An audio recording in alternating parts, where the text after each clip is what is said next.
కొబ్బరి బొండం తాగినలాగా ఈ సమ్మర్ సీజన్ లోని వాటర్ మిలన్ లోని చల్లటి వాటర్ మిలన్ జ్యూస్ తాగండి. చూడడానికి చాలా యూనిక్ గా ఉంది కదా. Only water melon juice available ఉంటది. బీచ్ రోడ్డు కురుసురా సబ్మెరియన్ ఆపోజిట్ లోనే ఇలాగ సీజనల్ సిప్స్ అని ఒక స్టాల్ ఉంటది. ప్రిపరేషన్ చాలా యూనిక్ గా చేస్తారు, చూపిస్తాను చూడండి. ఫస్ట్ వాటర్ మిలన్ ని ఇలా చిన్న హోల్ అయితే చేస్తారు. దీంతో మంచిగా బ్లెండ్ చేస్తారు. ఇప్పుడు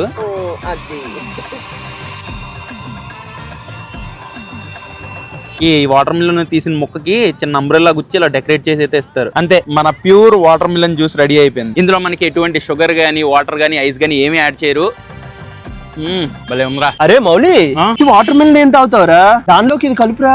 ఏం కలపాలరా? రెడ్ బుల్ కలుపురా. వాటర్ మిలన్ రెడ్ బుల్ ఏడిపే ఇప్పుడు కలుపు. బాగుందా? హెల్దీ అన్హెల్దీ సక్సెస్ఫుల్ గా చేస్తావురా. ఎండలో వేడి ఉంటే మనకు గొడుగు పెట్టాలి కానీ వాటర్ మిలన్ గొడుగు పెడతారేంట్రా? ఈ వాటర్ మిలన్ లో రెడ్ బుల్ కలిపినా చాలా బాగుంది. కానీ రెడ్ బుల్ కి బదులు ఏం కలిపితే బెస్ట్ నాకన్నా బాగా మీకే తెలుసు. నాకు ఏం కలిపితే బాగుంటుందో కింద కామెంట్ చేయండి. చేస్ గైస్.